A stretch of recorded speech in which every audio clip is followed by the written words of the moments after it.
Hierarchy mean ये होती है कि एक मैनेजर है, उसके नीचे असिस्टेंट मैनेजर है, उसके नीचे सुपरवाइजर है। तो जब एक लेबर अपनी रिक्वायरमेंट को रेज करता है, अपनी नीड को, तो वो अपने सुपरवाइजर से बोलता है। सुपरवाइजर जो है वो असिस्टेंट मैनेजर को, और असिस्टेंट मैनेजर मैनेजर को बोलता है, तो मैनेजर परचेज डिपार्टमेंट को बोलता है, और फिर परचेज डिपार्टमेंट मैनेजर की सुन के वो चीज़ मंगाता है। परचेज डिपार्टमेंट कभी भी किसी लेबर की या असिस्टेंट मैनेजर की भी सुन के वो चीज़ नहीं प्रोक्योर करेगा, नहीं मंगवाएगा।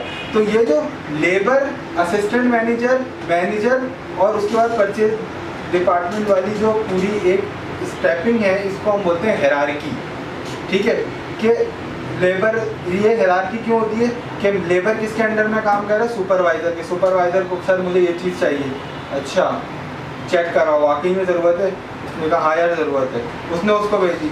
अब क्या कि अगर लेबर ने चेक, वो सुपरवाइजर ने चेक नहीं करी कि मेरे लेबर को चीज़ की ज़रूरत है भी या नहीं है, ठीक है, पता चला भाई वो उसने बोला कि सर मुझे जो है वो 2 लैपटॉप चाहिए, मुझे 1 लैपटॉप चाहिए। कंपनी ने तो 3 दिन पहले 1 लैपटॉप उसको दिया था, या 2 महीने पहले 1 लैपटॉप दिया था, वो बोल रहा सर ख़राब हो।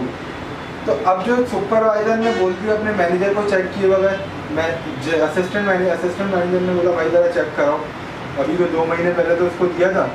तो अब उसने बोला ज़रा चेक कराओ कितने दिन पहले इसको दिया गया था, कैसे क्यों ख़राब हुआ, इसकी गलती थी या कंपनी की किसी और की गलती थी।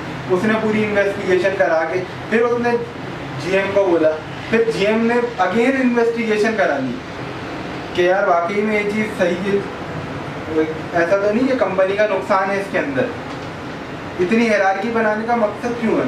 ताकि कहीं पे ऐसा ना हो कि बिजनेस लॉस हो जाए। जिस चीज़ की ज़रूरत है वही चीज़ परचेज करनी। उसके बाद जब आपने परचेज डिपार्टमेंट में दिया तो परचेज डिपार्टमेंट ने फिर आपको प्रोक्योर करके दे दी। ठीक है, तो ये होती है अप्रूवल। अब सिस्टम के अंदर बात करूँ तो ये होती है अप्रूवल हायरार्की। सिस्टम के अंदर हम अप्रूवल हायरार्की बनाते हैं, और जब मैं रिपोजिशन बनाऊंगा, मैंने उसको अप्रूव करके आगे भेजा, मेरे ऊपर असिस्टेंट मैनेजर है उसने अप्रूव किया, फिर मैनेजर ने अप्रूव किया, तो मैनेजर की अप्रूवल के बाद वो परचेज डिपार्टमेंट को जाएगी। ठीक है, समटाइम मैंने एक चीज़ की रिक्वेस्ट करी, मैनेजर ने उसको रिफ्यूज़ कर दिया। ठीक है, अब क्या है कि परचेज ऑर्डर चलाइए। परचेज ऑर्डर भी इसी तरह मैंने एक चीज़ का पीओ किया। अब मैंने पीओ कर दिया 5 लाख रुपए का, लेकिन क्या है कि मेरी जो लिमिट है ना, मैं असिस्टेंट मैनेजर हूँ या मैं सुपरवाइज़र हूँ, तो मेरी एक अलग लिमिट है। मैं 50,000 से ज़्यादा का पीओ नहीं डाल सकता, सिस्टम में हायरार्की में नहीं। मैं जो है वो 2 लाख से ज़्यादा नहीं डाल सकता। वो सारी चीज़ें हम कॉन्फ़िगर कर रहे होते हैं जब हम एप्लीकेशन को यूज़ कर रहे होते हैं, जब हम ट्रेनिंग कर रहे होते हैं ऑरेकल की, परचेजिंग की, या वॉटएवर हम किसी भी सॉफ्टवेयर की ट्रेनिंग कर रहे होते हैं।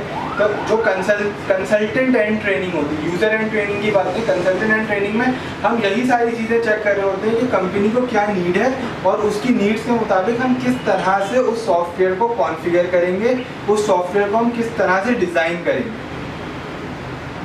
ठीक है, उसके अंदर हमें कितनी अप्रूवल हायरार्कीज़ बनानी होंगी।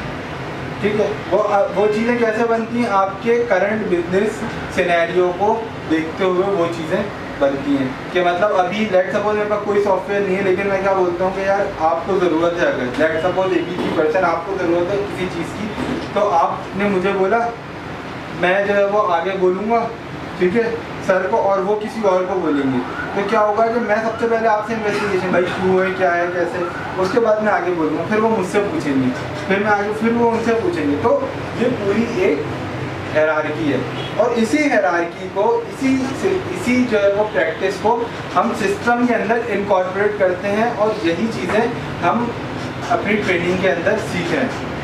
ठीक है, अच्छा थोड़ा सा और आगे चलते हैं। परचेज ऑर्डर के बाद, परचेज ऑर्डर के बाद क्या होता है कि वो सामान जो है वो आ जाता है।